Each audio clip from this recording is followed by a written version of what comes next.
So today, I got to tell you, this was the most fun week of preparation of learning more about sloth to be a more authentic preacher on the topic. So it was fun just to be lazy and do nothing all week and then be able to preach the truth about how absolutely horrible it is to be lazy, right? I wish that would have been an interesting approach. But no, alas, that is not what happened.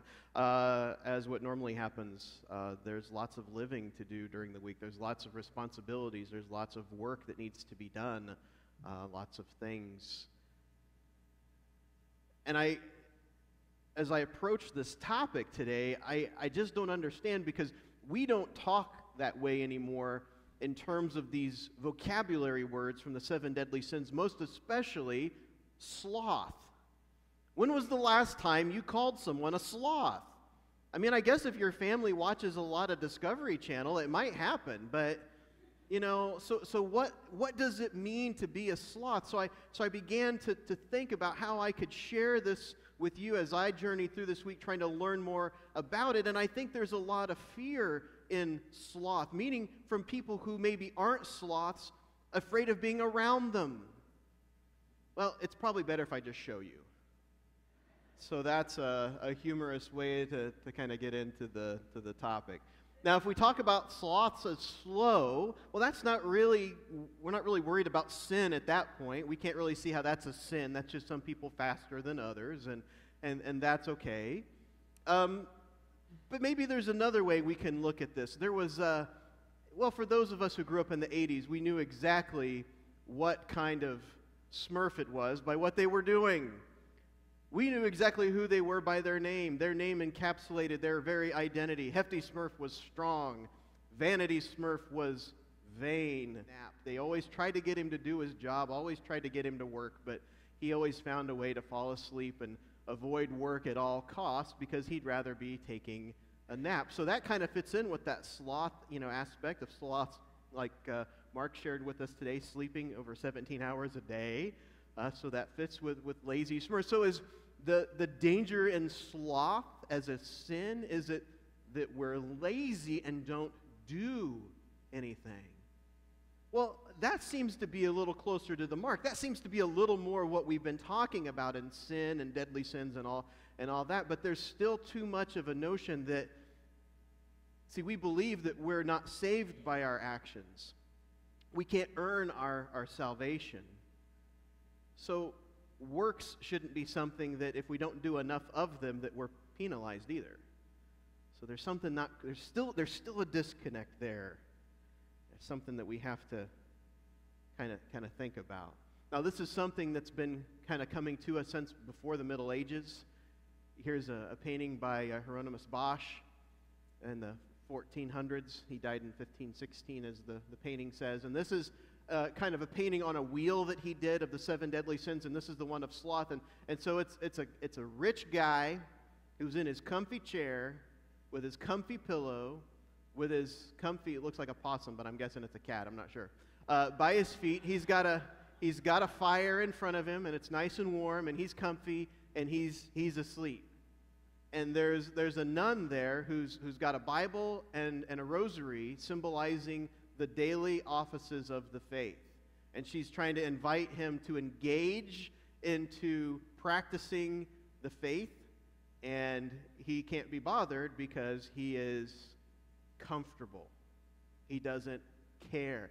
So now we're starting to get to it. There's a notion of apathy. There's a notion of, I can't be bothered to do that. There's not really any interest for that. So as we begin to kind of understand, it's this detachment, it's a sense of apathy of greater things. And so that's when we are able to see that when it festers, sloth refuses the joy given by God. The joy to make our lives interesting, to neglect the duty of giving to others, to practice generosity, to maybe even begin some animosity towards people who love God and practice it daily. Sloth slows down the mind to the matters of God, to the things that are important. So anything that aids in our detachment could potentially be dangerous, hence Netflix, which I like. Well, I don't like the whole detachment sin thing. I do like the notion. Let me put it this way. When I was a kid, this is how old I am. When I was a kid, I was the remote. When it was time to change the channel, my dad would look at me and go, Matt? And I'd go and I'd, get this, kids, I would actually touch a physical dial and turn it, click, click, click. And what happened if I went like that? Yep, I got smacked. You're going to wear it out. Stop that. Click, click, click, click. And heaven forbid if it was on UHF, because then you're just like, okay, 55. I'll get it back on the other side. Let's go back around all the way.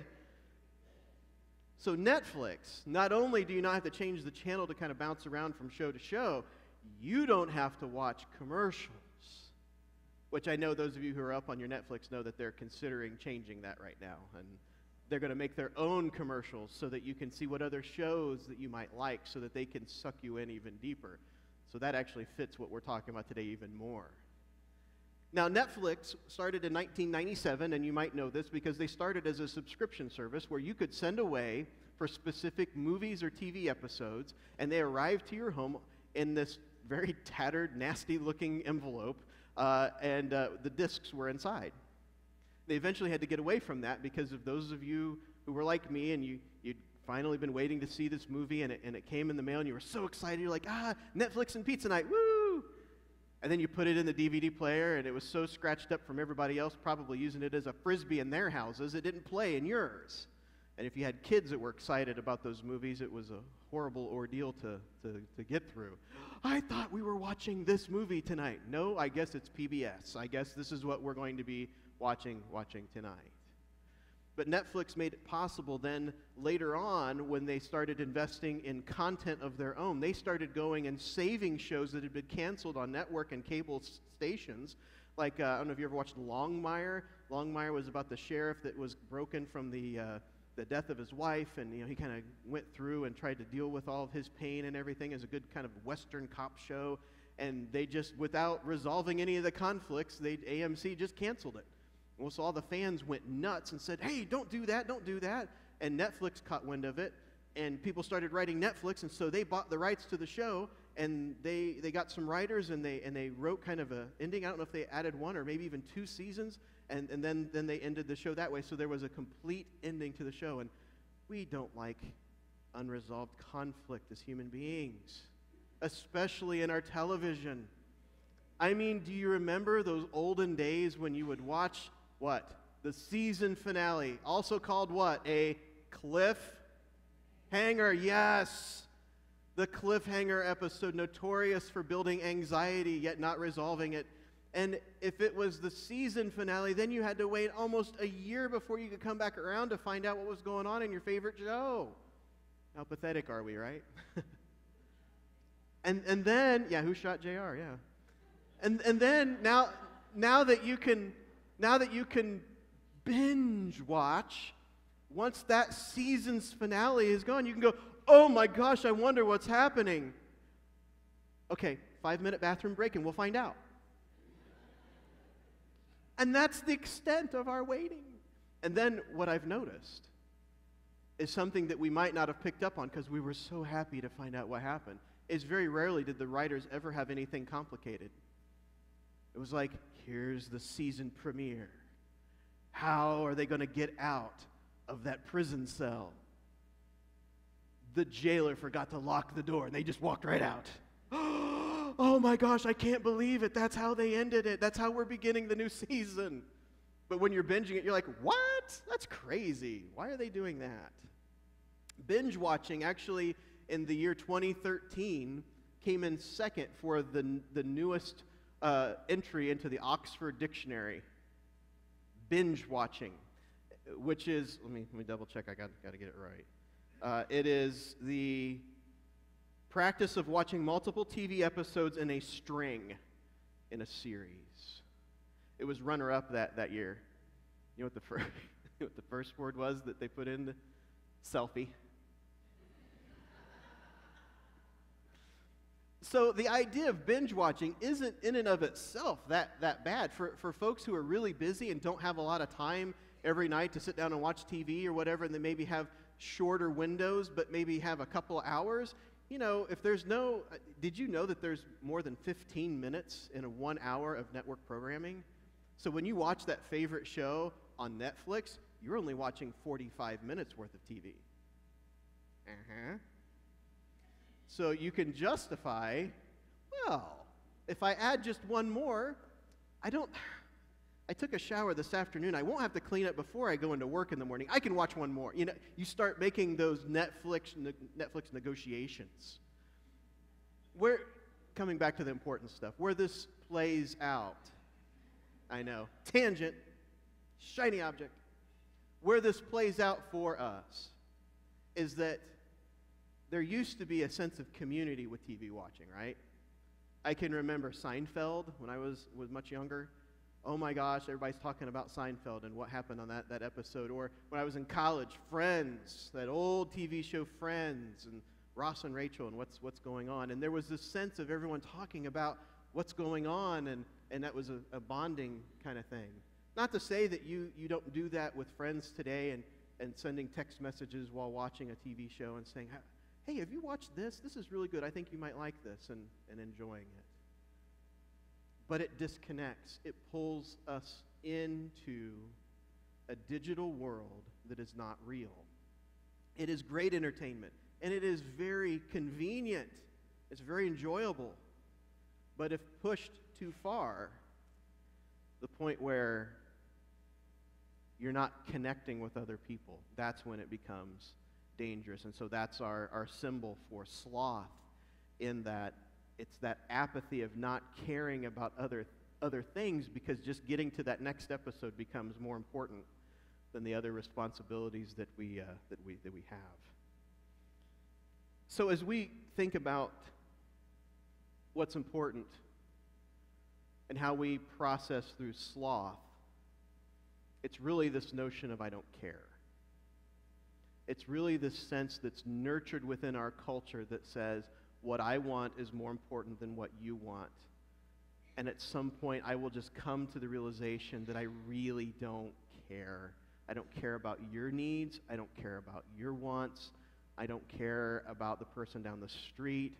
I just don't care. I'll watch only the shows that I want to watch. I won't be informed. I won't care. I will become apathetic toward things in life that my faith is trying to teach me is important. The worst thing that you can do to someone in your life that you love and who loves you is to live in such a way that you send the message to them, I don't care.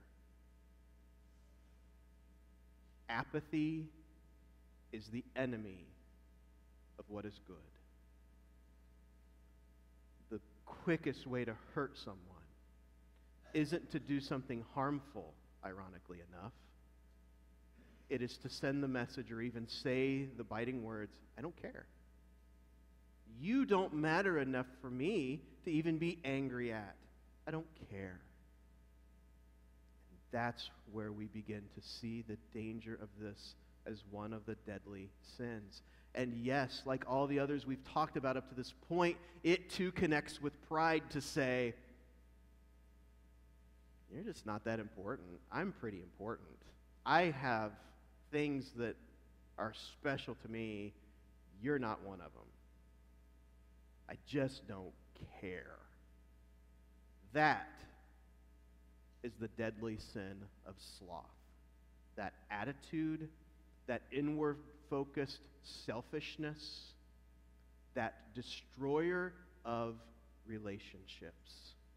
I don't care. If we look to the history in terms of why this sin became so prevalent and became one of the 7 deadly sins, we don't have to look much farther than the Desert Fathers and the early monastics, the monks, because in early monasticism, the monks at noon would have prayer time, not lunch.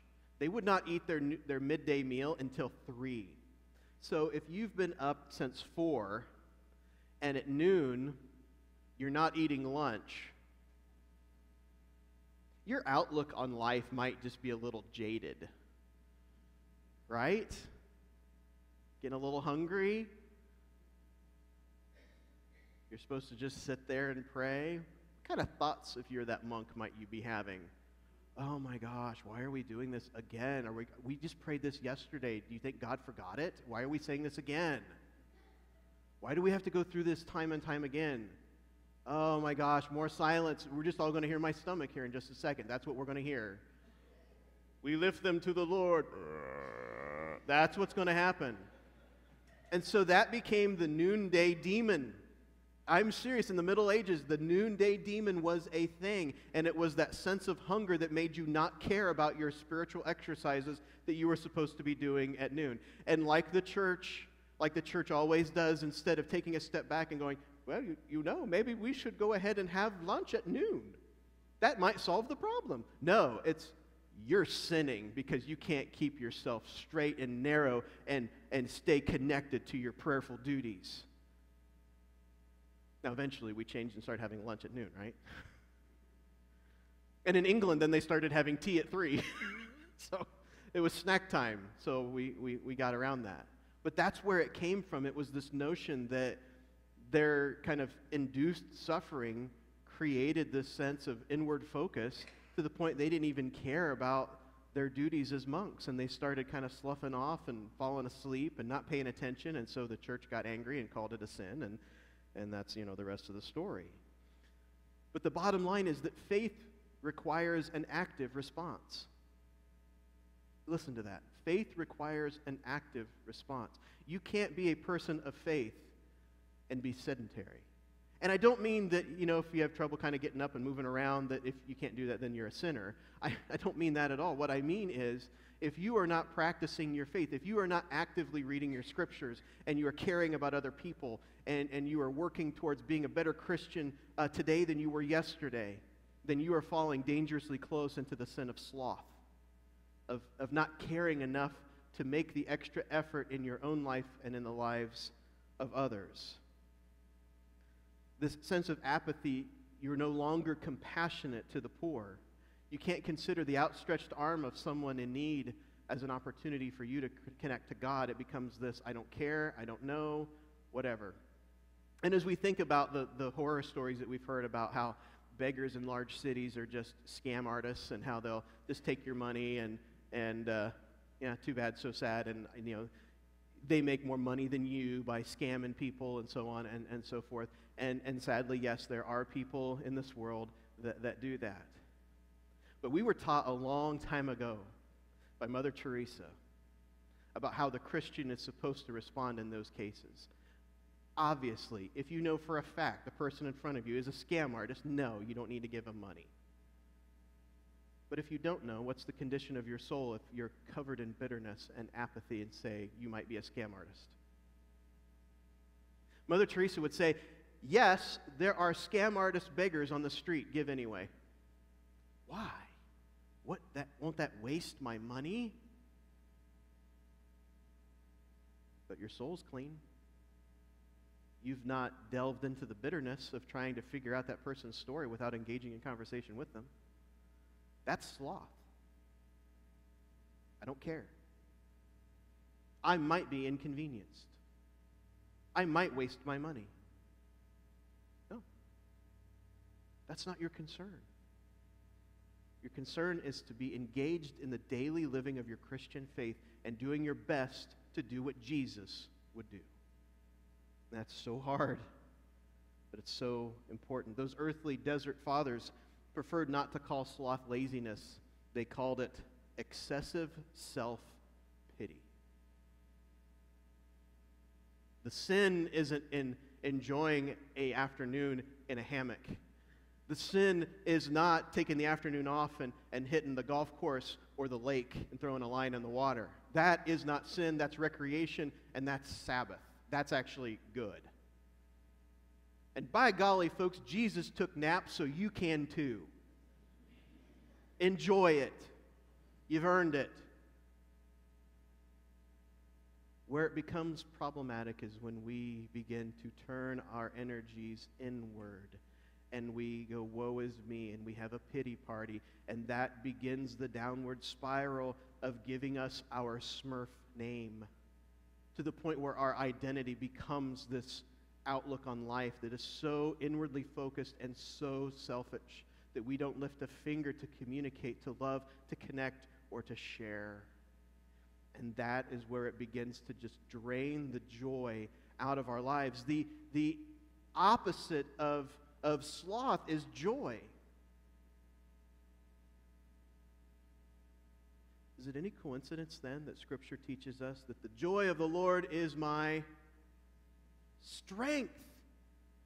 If your strength comes from the joy of the Lord, but being self-centered and self-focused drains you of joy, and you sit there and go, I wonder why I feel so weak. I wonder why I feel so helpless, hopeless, powerless. Could it be that you've cut yourself off from the one source of strength that God has wired you to receive? Where is your joy?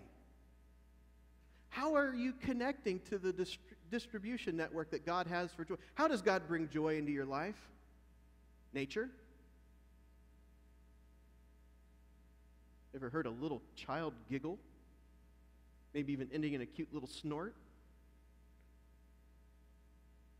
Those are reminders, and those fill our cups with joy, and those are gifts from God. But if we turn inward, we can't even see those happening. So no, the Desert Fathers didn't just say, well, sloth is laziness. It's extreme self-pity, and it's sad. And so for us, it's dangerous not because of those things we enjoy doing that aren't work. It's dangerous because we are completely alone, because we prefer to not connect with others. And the more we do that, the less we have, and the less that we are. Sloth isn't just sitting on your rear. It just gradually sucks the joy out of you. And the antidote is love. The antidote is community. And when you're surrounded by others who love you, it sure is a lot harder to stop caring when you feel that caring for others and knowing that they need to experience that too, so you care about them. So yes, it's okay if you want to binge watch your favorite show. Yes, it's all right if you want to enjoy a Netflix or a Hulu or a whatever, if that's something you enjoy. Just remember that those sorts of things are way more fun when you do them together, when you connect with others. Even something as meaningless and trivial as a television, TV story can be an opportunity to connect. And that's what God's teaching us about sloth, is let's stop doing things harmful in our lives that disconnect us from others and start finding new ways, even for things as silly as television. Let's connect together. And in that, we'll be reminded of what really matters. And it's not about learning finally who shot JR. It's about being there together. And then maybe we'll shut the TV off. We'll go for a walk. Maybe we'll play a board game. Never know. But you got to keep working at it. And then you'll find out. In the name of the Father, and the Son, and the Holy Spirit.